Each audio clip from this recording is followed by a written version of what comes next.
everyone. Happy Monday, January 23rd, 2023. It's coffee time. Grab your coffee, grab whatever you're drinking, settle in for a few minutes as we talk about the wind. And we talk about Percy Shelley's ode to the West Wind. As someone who loves the TV show The West Wing, this has been a difficult day for me because I just constantly want to accidentally say the West Wing.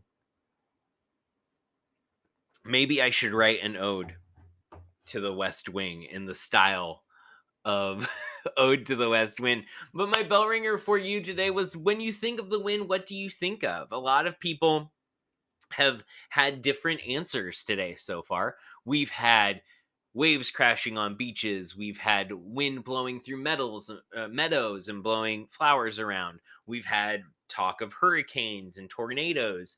And the fact that both of those things exist in our discussions, even just as a little bell ringer like this, point to the fact that wind can be both and nature can be both, kind of a protector and a solace and an instructor, but also a destroyer. And so that's one of the things that Shelley wants us to talk about today. So, Ode to the West Wind, as someone who does the New York Times crossword every day, ode is one of those answers that shows up a lot.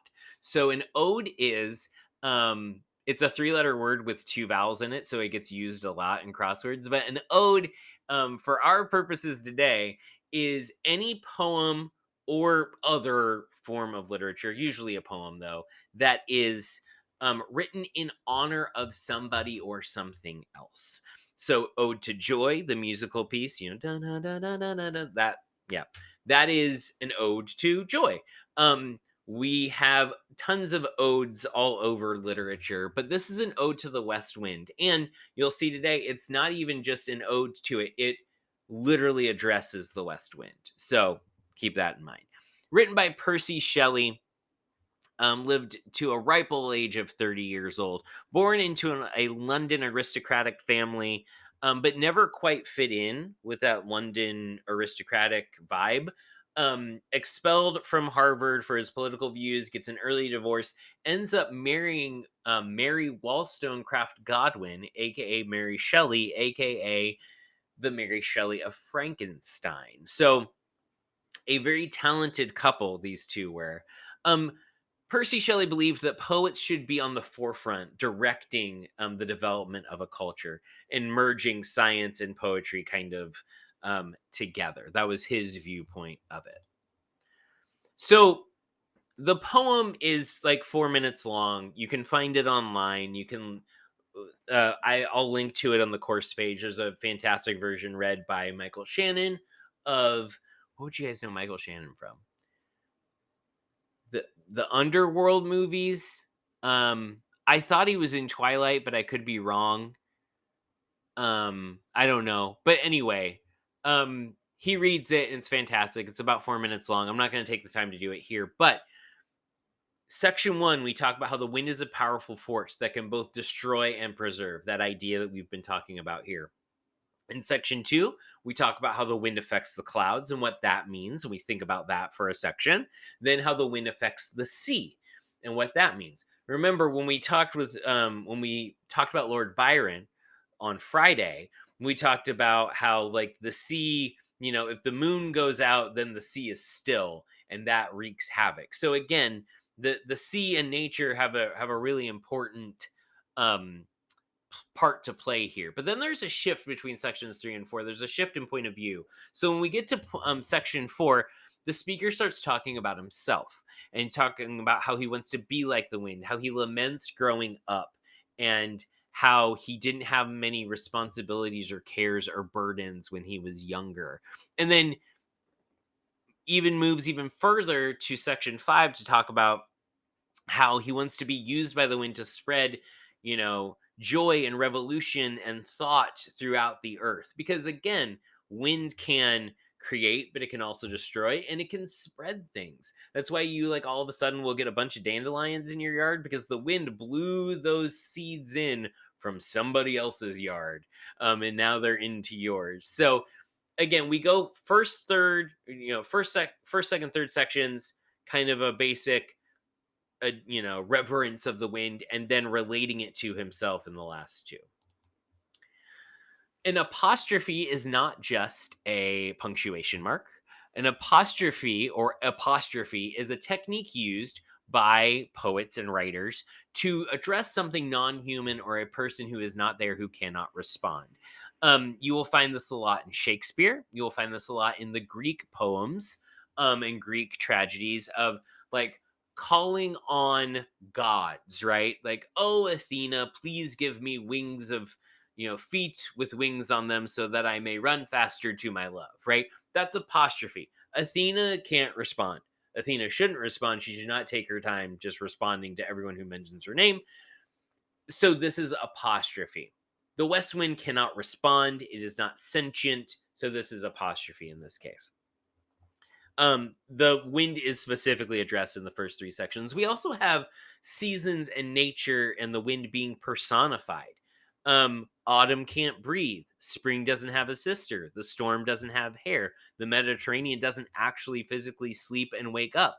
So we have all of these personifications of nature. And with those two things combined, we not only see nature as a teacher, source of inspiration, solace, but we also see Shelley engaging with nature, it being an interactive thing, a powerful force that can respond to humans and act on behalf of people.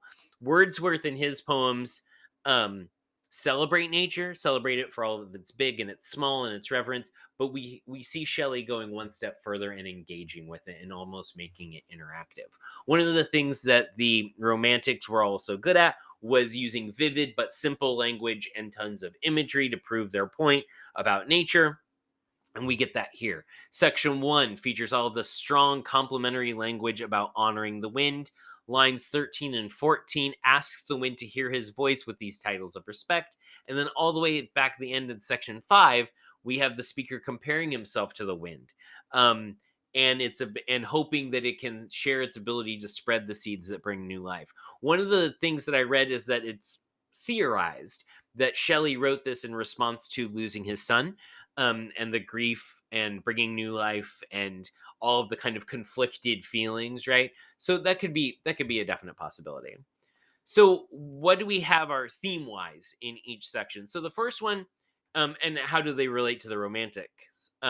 Section 1, the speaker compares the wind to an enchanter, recognizes that power, again talking about reverence. Section 2, the speaker compares the clouds to the ceiling of a tomb. We start to veer into that dark territory, right, where we talked about how nature can be something beautiful, but it also, the dark romantics thought that it should be feared. And then section 3, the destructive nature of wind. So we're not necessarily in full light or dark territory with this. It's not as easy as classifying it one way or the other, like we sometimes do in classes like this. But there are definitely some dark moments of romanticism in this um, in this poem. It takes until section 4 for the speaker to talk about himself, which makes sense, right? It's an ode to the West Wind. It's not an autobiographical poem, or at least not set up that way. But he laments the loss of his youth, the lack of troubles he had, the speed and health and agility he had, and the endless possibility laid out before him. Then we get into drive my dead thoughts over the universe, like withered leaves to quicken a new birth. We have reborn thoughts, words catching fire, a trumpet call blaring out, all of these ideas of pushing thoughts and information and revolution and thought and insight forward. And then the idea of the symbols of winter and spring have been around since the Bible, right? The idea that winter is a time for cold and death and ending and hibernation and thought and reflectiveness and solidarity. And then we get to the spring with rebirth, thawing out, growth, green, right? That's where Easter comes in, right? All of these things play in together. But this poem ends on a somewhat positive note, asking, if winter comes, can spring be far behind? Basically, like, as the spring follows the winter, can we get that awakening? Can we get that rebirth of thought? We have all of the romanticism tropes here, the valuing of nature, the imagination, the strong emotions, the simple language. The idea of just writing a poem about wind and all it can do. Everyone that we've had today in class so far has an idea of what the wind does. It's a universal idea. You have 3 articles of the week up and live. If you haven't already done them, please go in and do them. Wednesday morning around this time, if you are failing the course, you will be invited to a lovely class connect with me on Thursday. You will also get a call and an email home. So if you'd like to not get those things, please do your work and pass the class by Wednesday morning. There's also quiz 1.06 that is up and live. Make sure you go in and do that. You have 10 chances to do it, so please just go in and do it. There is no article for this week. I gave everyone 10 extra credit points, my gift to you, because we are finishing the unit on Wednesday. So you'll have a couple of extra assignments associated with that. I didn't want to put too much on your plate. I didn't love my article ideas, so I just gave everyone extra credit. Have a lovely rest of the day. Please email or ask in the comments if you have any questions, and I will see you all when we wrap up Unit 1 and the Romantics on Wednesday.